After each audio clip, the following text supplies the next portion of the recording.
दुनिया को दिखाने के लिए गोद भराई की रस्म रखी है। मेरी ही गोद भराई है और मुझे ही सारा काम करना पड़ रहा है। अब मैं क्या करूं? जेठानी जी की तो वैसे ही तबीयत खराब रहती है और मम्मी जी की तो वैसे ही घुटनों में दर्द रहता है। और वैसे भी घर के सारे काम मैं अकेली ही तो करती हूँ, लेकिन बस अब मुझसे नहीं होता। मुझे 7वां महीना चल रहा है। 7वें महीने में अब मुझसे कोई काम नहीं होता। और वैसे भी मम्मी जी को ना एक काम के लिए हेल्पर रख लेना चाहिए। ऊपर से सारे रिश्तेदारों को इनवाइट कर लिया है। कहाँ से करूँगी मैं और कैसे करूँगी इतना सारा काम? मेरी भी तो कमर में कितना दर्द होता है। कैसे काम करूँगी मैं? मुझसे तो खड़ा भी नहीं हुआ जा रहा। लेकिन मेरी तो इस घर में कोई सुनता ही कहाँ है। मुझे तो कोई इस घर में कुछ समझता ही नहीं है। मेरी मजबूरी पता नहीं इन लोगों को क्यों नहीं दिखाई देती कि मेरी कमर में कितना ज़्यादा दर्द हो रहा है। भाभी, अरे दीदी, आप कब आए दीदी? बस भाभी, अभी अभी आई हूँ। वैसे भाभी, आपने तैयारी कर ली क्या गोद भराई की? क्या क्या बनाया है आपने अपनी गोद भराई के लिए? दीदी, मम्मी जी ने जो भी बोला था मुझे बनाने के लिए, मैंने वो सब कुछ बनाया है। भाभी, आपने खीर तो बनाई है ना? नहीं दीदी, मैंने खीर नहीं बनाई, क्योंकि मम्मी जी ने ना मुझे हलवे के लिए बोला था। तो दीदी, मैंने हलवा बनाया है। खीर के लिए तो मम्मी जी ने मुझे बोला ही नहीं, तो इसलिए मैंने खीर नहीं बनाई दीदी। अरे भाभी, मम्मी को शायद याद नहीं रहा होगा। आप ऐसा करो, आप ना थोड़ी सी खीर बना लो और खीर को बना के फ्रीज में रख देना, क्योंकि आपको तो पता ही है भाभी, इनको ना ठंडी खीर बहुत पसंद है। दीदी, अभी तो आप रुकोगे ना? तो मैं एक काम करती हूँ दीदी, खीर मैं बाद में बना दूंगी, क्योंकि अभी मेरे पैर में थोड़ा दर्द हो रहा है और मेरी कमर में भी बहुत तेज दर्द हो रहा है। अरे खीर बनाने में कौन सा टाइम लगता है? ज़्यादा टाइम थोड़ी ना लगता है खीर बनाने में। और यदि खीर नहीं बनानी तो साफ साफ मना कर दो ना कि मुझसे खीर नहीं बनती है। हम लोग तो इस घर में आए नहीं कि उससे पहले आपकी तबीयत खराब हो जाती है। आजकल की बहुओं के ना ये ही तो चोचले हैं। प्रेग्नेंट हुई नहीं कि कभी उनके सर में दर्द तो कभी उनकी कमर में दर्द, उनका दर्द ही दूर नहीं होता। अरे भाभी, अभी से आपकी ये हालत है तो जब बच्चा हो जाएगा, बच्चा होने के बाद क्या करोगी आप? कैसे मैनेज करोगी सब कुछ? फिर तो पता नहीं क्या होगा आपका। सॉरी दीदी, मैं अभी बना देती हूँ खीर। ठीक है, जल्दी बना दो। सच में भाभी, आप में और बड़ी भाभी में कितना ज्यादा फर्क है। यदि आपकी जगह बड़ी भाभी होती ना, वो 1 मिनट में खीर बना के रख देती। बड़ी भाभी तो मिनटों के हिसाब से काम करती है और आपसे तो कुछ होता ही नहीं है। मेरी सास ने कहा था कि तेरी ननद आ जाएगी तो तेरी हेल्प हो जाएगी। ननद और भाभी की हेल्प कर दे? ये तो कभी हो ही नहीं सकता। वो तो भाभीयों को ऑर्डर देना जानती है, हेल्प करना नहीं। बार बार बड़ी भाभी बड़ी बहू, बड़ी भाभी बड़ी बहू, सारा दिन बस यही रट लगा के रखते हैं।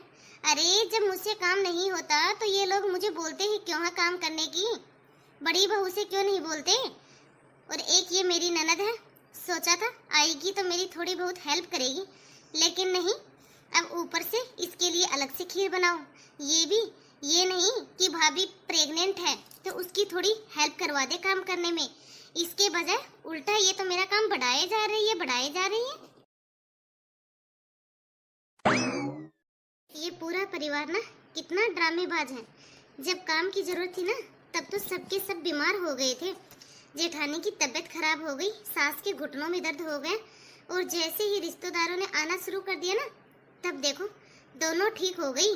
ऐसे वेलकम कर रही थी उन लोगों का जैसे कि इन दोनों को कभी कुछ हुआ ही नहीं है। काम का टाइम पे तो जेठानी बीमार हो जाती है, फिर भी सब लोग जेठानी के नाम की ही माला जपते रहते हैं। जब देखो तब बड़ी बहू ऐसी, बड़ी बहू वैसी। और यहाँ पे तो रिश्तेदार भी सब एक जैसे ही हैं।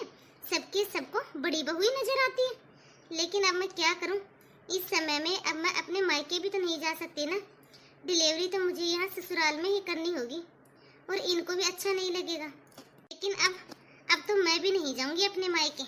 मैंने पूरे 8 महीने इन लोगों की सेवा की है। क्या ये लोग 1 महीने मेरी सेवा नहीं कर सकते? हेलो, अरे काजल बेटा। हाँ मम्मी। काजल, ठीक है बेटा तुम? हाँ मम्मी, मैं बिल्कुल ठीक हूँ। अब अपनी मम्मी से भी झूठ बोलेगी क्या? तेरी भाभी ने ना बेटा सब बता दिया मुझे। तेरे भैया को तो बहुत गुस्सा आ रहा था। बेटा तेरे भैया तो कल ही लेके आ जाते तुझे, लेकिन तुम्हारे घर पे सभी रिश्तेदार इकट्ठे हो रहे थे ना, इसलिए थोड़ा अच्छा नहीं लगता। लेकिन बेटा तुमने भी कभी कुछ बताया नहीं। बेटा तू इतनी ज्यादा परेशान हो रही है, लेकिन बेटा अब नहीं छोड़ूंगी मैं तुझे वहाँ पे। जब तक दामाद जी नहीं आते ना तब तक तू यहाँ पे रहेगी मेरे पास। तेरी डिलीवरी ना बेटा मैं यहाँ करवाऊंगी अपने पास। तेरी भाभी ने ना बेटा मुझे सब बता दिया, उसे खुद इतना गुस्सा आ रहा है। और तेरी ननद बेटा वो तुझसे कैसे बातें करती है और वो तुझ पे क्यों गुस्सा कर रही थी? तेरी भाभी ने ना सब कुछ सुन लिया था बेटा। तेरी इतनी हालत खराब हो रही है, वो तो अच्छा हुआ बेटा तेरे भैया और भाभी कल तेरे वहाँ पे आ गए, वरना तू तो बेटा कुछ बताती भी नहीं है। नहीं मम्मी ऐसा तो कुछ भी नहीं था। वो क्या है ना मम्मी, दीदी का नेचर ही ऐसा है, वो सबके साथ ऐसे ही बातें करती है मम्मी। क्यों बेटा ये सब तेरे लिए ही है? तेरे साथ ही ऐसा व्यवहार करते हैं? तेरी जेठानी के साथ तो सब लोग हंस हंस के बातें कर रहे थे, उससे तो अच्छे से बातें कर रहे थे सब लोग। तेरी भाभी ने ना सब कुछ बता दिया बेटा मुझे। तेरे घर में ना बेटा तेरी जेठानी की चलती है। तू मेरी बात सुन ले बेटा, तू कोई फालतू नहीं है, समझ गई ना? तेरे भाई को भेज रही हूँ आज, और आ जा यहाँ पे। डिलीवरी का समय ना बहुत नाजुक होता है बेटा, उस समय बहुत देख रेख की जरूरत होती है। और कल का तेरे ससुराल का माहौल देख के ना मुझे ये नहीं लगता बेटा कि तेरे ससुराल वाले तेरी अच्छी से देख रेख करेंगे। लेकिन मम्मी इस समय मुझे वहाँ पे आना ठीक नहीं लग रहा, क्योंकि मम्मी डिलीवरी तो ससुराल में ही अच्छी लगती है ना, और मम्मी शायद इन्हें भी अच्छा नहीं लगेगा। अरे बेटा इसमें अच्छे और बुरे की क्या बात है? इस समय ना बेटा देख रेख की जरूरत होती है, ना कि अच्छे बुरे की। और जब तेरे ससुराल वाले तेरी देख रेख अच्छे से नहीं करेंगे तो फिर क्या फायदा हुआ डिलीवरी करने का? मम्मी अब आप तो कुछ ज्यादा ही चिंता कर रहे हो। भाभी ने ना पता नहीं आपको क्या क्या बताया है। मम्मी इतनी भी दुखी नहीं हुई यहाँ पे मैं। मम्मी यदि मुझे इतना ही दुख होता ना यहाँ पे तो मैं आपको तो बताती ही। बस बेटा तू तो रहने ही दे, तू बताती ही कहाँ पे है कुछ? तू तो कभी कुछ बताती नहीं है। ये तो शुक्र है कि कल तेरे भैया और भाभी वहाँ पे आ गए, उन्होंने सब कुछ देख लिया और मुझे बता दिए, वरना तूने तो आज तक नहीं बताया मुझे कुछ भी। अरे मम्मी वैसे भी मम्मी आप तो इन्हें जानते ही हो, इनको ऐसे मायके में जाके रहना अच्छा नहीं लगता, तो शायद मम्मी इनको अच्छा नहीं लगेगा। वरना मम्मी मेरा भी बहुत मन है आपके पास आके रहने का, लेकिन मम्मी अब मैं क्या करूं? अब तो मैं डिलीवरी के बाद ही आऊंगी मम्मी, फिर आपके पास ना अच्छे से रह के जाऊंगी मम्मी। अच्छा लेकिन बेटा देख, जब से तेरी भाभी ने मुझे बताया है ना कि ये लोग तेरे साथ कैसे व्यवहार करते हैं, तब से ना बेटा मुझे बहुत चिंता हो रही है तेरी। नहीं मम्मी आप बताते नहीं थे कि बुआ जी आपके साथ कैसे व्यवहार करती थी, तो वो भी तो आपकी ननद ही है। तो बस मम्मी वैसे ही मेरी ननद है, वो मैं उनकी छोटी भाभी हूँ ना, इसलिए वो मुझे थोड़ा ज़्यादा अकड़ दिखा देती है, वरना ऐसा कुछ भी नहीं है मम्मी। वो मुझसे बड़ी है ना मम्मी, इनसे भी और मुझसे भी, इसलिए मम्मी। ननद तो बेटा तू भी है, लेकिन तूने क्या कभी अपनी भाभी से ऊंची आवाज में आज तक बात की है? तू भी तो ननद ही है ना, लेकिन तूने तो आज तक ऐसा कुछ भी नहीं किया। मम्मी सबका अपना अपना व्यवहार होता है, सबका अपना अपना नेचर होता है। मेरा नेचर ऐसा नहीं है, तो मैंने भाभी के साथ कभी भी ऊंची आवाज में बात नहीं की। और मम्मी मेरी ननद का थोड़ा नेचर ऐसा ही है। वैसे भी ना मम्मी छोड़ो, आप ये सब क्या बातें लेके बैठ गए हो। वैसे मम्मी मैं डिलीवरी के बाद ही आऊंगी आपके पास, अब तो मम्मी बस कुछ समय का ही बात है। अब बेटा क्या कहूँ मैं, तू तो मेरी कोई बात मान ही नहीं रही है, तू तो मेरी बात कहाँ सुन रही है। लेकिन बेटा सुन, यदि कोई भी परेशानी हो ना तुझे तो मुझे तुरंत फोन कर देना, तेरा भाई है ना वो लेने के लिए आ जाएगा तुझे उसी टाइम। हाँ मम्मी ठीक है। भाभी भी ना, मैंने मना किया था भाभी से कि मम्मी से कुछ भी मत बताना, मम्मी भी ना फालतू में ही चिंता करने लग जाती हैं। अब देखना मम्मी ऐसे ही चिंता करती रहेंगी।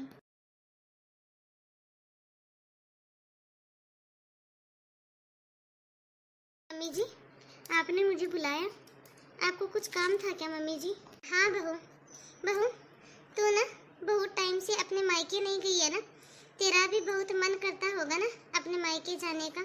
जी मम्मी जी। बहू अब तेरी डिलीवरी का भी समय आ गया है, अब तेरी डिलीवरी में ज़्यादा समय नहीं रहा बहू, अब तेरी डिलीवरी में बस 1 हफ्ता ही बचा है, इसलिए बहू बुला ले अपने मायके में से किसी को, अपने भैया को या फिर अपने पापा को। तो एक काम कर बहू, तू अपने मायके चली जा। हाँ छोटी, तू आराम से अपने मायके जा और अच्छे से डिलीवरी करवाना। और तू यहाँ की चिंता मत करना, यहाँ पे मैं सब कुछ अच्छे से संभाल लूँगी। और वैसे भी देवर जी तो यहाँ पे है नहीं, बाकी घर का जो भी काम है ना सारा मैं खुद कर लूँगी। हाँ छोटी, वैसे मुझे थोड़ी परेशानी होगी, लेकिन कोई बात नहीं, मैं मैनेज कर लूँगी। तू जा अपने मायके चली जा। छोटी बहू, तू अब अपने मायके जाने की तैयारी कर ले, अपना सामान पैक कर ले। जैसे ही तेरे पापा या तेरे भैया तुझे लेने के लिए आ जाते हैं ना, तो तू तुरंत उनके साथ निकल जाना। वैसे भी तू अपने जेठ या अपने ससुर को अपने मायके लेके जाएगी तो अच्छा थोड़ी ना लगेगा बहू। तो तू एक काम कर, अपने भाई को या अपने पापा को बुला ले और आज शाम को ही अपने मायके के लिए निकल जा। क्योंकि बहू ये 8वां महीना है ना, 8वें महीने में पता नहीं चलता बच्चा किस समय और कब हो जाए, कुछ पता नहीं है उसका। लेकिन मम्मी जी, मुझे अब अपने मायके नहीं जाना, क्योंकि मम्मी जी डिलीवरी तो ससुराल में ही अच्छी लगती है ना। और वैसे भी ऐसी हालत में पापा और भाई के सामने मुझे बहुत शर्म आएगी। मेरी मम्मी और भाभी का तो फोन आया था मुझे, वो लोग मुझे बुला रहे हैं, लेकिन मम्मी जी मुझे शर्म आती है मायके में। अब तो मम्मी जी मैं डिलीवरी के बाद ही जाऊंगी अपने मायके। अरे छोटी, तू कैसी लड़की है? अरे आज के समय में तो हर लड़की अपने मायके जाने के लिए उतावली रहती है, और तू अपने मायके जाने के लिए मना कर रही है। नहीं नहीं दीदी, ऐसी तो कोई बात नहीं है, मुझे भी मायके जाना बहुत अच्छा लगता है, लेकिन दीदी ऐसी हालत में मुझे अच्छा नहीं लगता भैया और पापा के सामने जाने। और वैसे भी दीदी डिलीवरी तो ससुराल में ही अच्छी लगती है। और दीदी मैंने कब मना किया है मायके जाने से? मैं तो ये बोल रही हूँ कि डिलीवरी होने के बाद मैं अपने मायके जाऊंगी, मैं यहाँ तेरी डिलीवरी नहीं करवाऊंगी बस। तू तो जानती है ना छोटी बहू, तेरी जेठानी की कितनी तबीयत खराब रहती है और मेरे घुटनों में कितना ज्यादा दर्द रहता है, ये सब तो तुझसे छुपा नहीं है। अब तू ही बता बहू, तेरी डिलीवरी होगी तो कौन तेरी देख रेख करेगा? जच्चा बच्चा का बहुत काम हो जाता है बहू, इसलिए ना बहू तू एक काम कर, अपने मायके चली जा। तेरी मम्मी भी बहू अभी कोई बड़ी बूढ़ी नहीं हुई है, वो भी जवान है अभी। और तेरे घर में तो तेरी भाभी भी है काम करने वाली, तेरी मम्मी और तेरी भाभी मिलके दोनों ना तेरी बहुत ही अच्छे से देख रेख कर लेंगी। अरे बहू, माँ से ज्यादा ख्याल अपनी बेटी का कोई नहीं रख सकता। हाँ छोटी, वैसे भी मैं तो जापे वगैरह से बहुत डरती हूँ, मैं तो वैसे भी किसी की जापे नहीं करवा सकती, क्योंकि जापे में थोड़ी बहुत कमी रह जाती है ना, तो फिर पूरी जिंदगी बुराइयां ही मिलती है जापे करवाने वाली को तो। और वह तो वैसे भी छोटी तेरी जेठानी लगती हूँ, मुझे तो वैसे भी बुराइयां ही मिलेगी, मेरी तो वैसे भी तबीयत ठीक नहीं रहती है, इसलिए ना छोटी मैं तो तेरा जापा नहीं निकलवा पाऊंगी, ना ही तेरे जापे का काम करवा पाऊंगी। और मुझे तो वैसे भी तू अच्छे से जानती है बहू, मेरे घुटनों में तो कितना ज्यादा दर्द रहता है और कमर से मुझसे खड़ा नहीं रहा जाता। तो अब तू ही बता छोटी बहू, मैं कैसी देख रेख करूंगी तेरी? और फिर तेरे साथ साथ छोटे बच्चे का भी हो जाएगा। छोटे बच्चे के तो हजारों काम होते हैं, उसको नहलाना धुलाना, मुझसे तो नहीं होगा बहू। तेरी ननद से बात की थी, वो भी मना कर रही है, उसके बच्चों के पेपर हैं तो वो भी नहीं आ पाएगी यहाँ पे। और हाँ बहू, तू मेरे बेटे की चिंता मत करना, उसको मैं फोन करके सब कुछ बता दूंगी। तू ना अपना सामान पैक कर ले और अपने भाई को बुला ले, शाम को चली जा। हाँ छोटी, तू चिंता मत करना, जैसे ही देवर जी विदेश से आएंगे ना, वो तुरंत तुझे लेके आ जाएंगे। अरे हाँ बहू, तू ना यहाँ पे आने की जल्दबाजी मत करना, जैसे ही आएगा ना वो विदेश से तुझे लेने के लिए आ जाएगा। तू ना आराम से अपनी मम्मी के पास रहना, नाना नानी का भी तो मन होता है ना अपने दोते को खिलाने का, उससे प्यार करने का, तो इसलिए बहू कुछ समय तू अपने मायके में ही रहना और बच्चे को भी उसके नाना नानी के पास रखना, बाद में तो पूरी जिंदगी हमारे पास ही रहेगा। जा बहू, अपना सामान रख ले बेटा, बुला ले अपने भाई को और आज शाम को चली जा। चल छोटी, मैं मदद करवाती हूँ तेरी पैकिंग करने में। हाँ बड़ी बहू, जा अच्छे से सामान पैक करवा दे तो इसका। थोड़ी काम की परेशानी होगी वो मैं कर लूंगी, लेकिन डिलीवरी के खर्चे से तो बचूंगी आजकल डिलीवरी में कितने ज़्यादा पैसे खर्च हो जाते हैं। जो इसकी डिलीवरी में खर्चा होगा उस पैसे की कोई चीज़ बनवा के दूंगी अपनी बेटी को। मेरी बेटी का नाम तो होगा उसके ससुराल में। इसका जापा ये समझे इसके मायके में करवाएंगे इसके माँ बाप। अरे मायके वालों का भी तो कुछ फर्ज होता है बेटियों के लिए। तो हेलो गाइज, कैसे हो आप सब? आई होप आप सभी अच्छे ही होंगे। तो आप सभी को आज की हमारी यह स्टोरी कैसी लगी कमेंट बॉक्स में कमेंट करके अपनी राय जरूर दें और ज़्यादा से ज़्यादा इस वीडियो को लाइक और शेयर करें, क्योंकि आपके एक लाइक और एक शेयर से हमारा भी मोटिवेशन बढ़ता है। तो दोस्तों, यदि आपने अभी तक हमारे इस चैनल को सब्सक्राइब नहीं किया हो तो फटाफट से बेल आइकन दबा के चैनल को सब्सक्राइब करें और ज़्यादा से ज़्यादा इस वीडियो को लाइक और शेयर करें। तो बाय दोस्तों, अब मिलते हैं अगले वीडियो में। तब तक आप इस वीडियो को देखें और एंजॉय कीजिए।